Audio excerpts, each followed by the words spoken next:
અને સમાચાર તરફ નજર કરીએ તો માફિયા બ્રધર્સ પર એમપી એમએલએ કોર્ટે મોટો નિર્ણય સંભળાવ્યો છે, જેમાં ગેંગસ્ટર કેસમાં ભાજપ સાંસદ અફઝલ અંસારીને 4 વર્ષની સજા ફટકારવામાં આવી છે। અફઝલ અંસારીનું સાંસદ પદ પણ હવે ગુમાવવાનું નક્કી છે।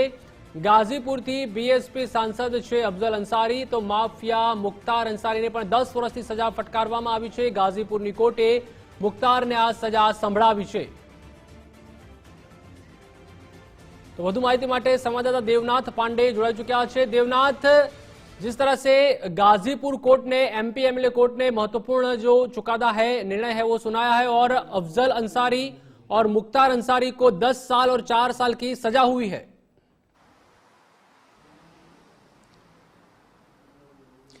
देखिए, बिल्कुल साफ तौर से आज मुख्तार अंसारी, जिसका कभी पूर्वांचल में एक दबदबा हुआ करता था, और ये घटना थी आज से करीब 15-16 साल पहले, जब बीजेपी विधायक कृष्णानंद राय की हत्या हुई थी और उनके साथ 7 लोग और मार दिए गए थे। इन्हीं दोनों मामलों में इन दोनों भाइयों का नाम सामने आया था, मुख्तार अंसारी और उनके भाई जो मौजूदा वक्त में सांसद हैं।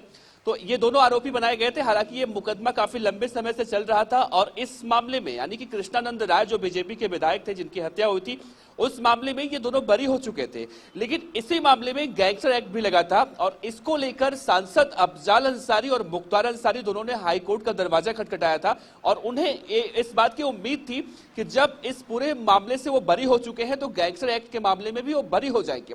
हालांकि 15 अप्रैल को ही फैसला आना था, लेकिन आज फैसला आया और दोनों भाइयों को यानी कि जो अंसारी ब्रदर्स हैं, मुख्तार अंसारी, अफजल अंसारी, दोनों को सजा सुनाई गई है। मुख्तार को 10 साल की और 5 लाख रुपए का जुर्माना और उनके भाई अफजल अंसारी को 5 साल की, माफ कीजिएगा 4 साल की और 1 लाख रुपया जुर्माना लगाया गया है।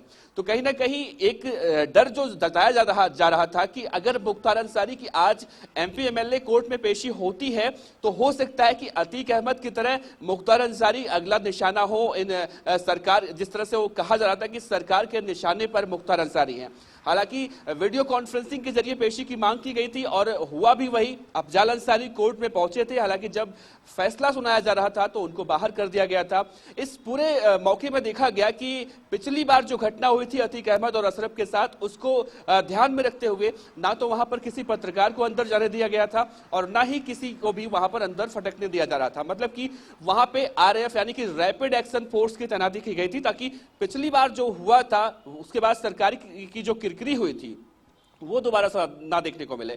फिलहाल एक बड़ा फैसला आप इसे कह सकते हैं कि जो 2 अंसारी ब्रदर्स जिनकी कभी पूर्वांचल में दहशत हुआ करती थी, उनका दहशत कह सकते हैं कि खत्म हुआ। और एक और अब बड़ी बात निकलकर सामने आ रही है कि अफजल अंसारी मौजूदा वक्त में सांसद हैं, तो 2 साल से ज्यादा की सजा होने के बाद अगर कोई सांसद भी होता है तो उनकी सदस्यता रद्द की जा सकती है। तो हो सकता है कि अगले आने वाले समय में देखने को मिले कि जिस तरह से राहुल गांधी की सदस्यता रद्द हुई, ठीक वैसे ही अफजल अंसारी की सदस्यता भी रद्द हो जाए, ऐसा भी देखने को मिले। जी शुक्रिया देवनाथ जुड़ने के लिए।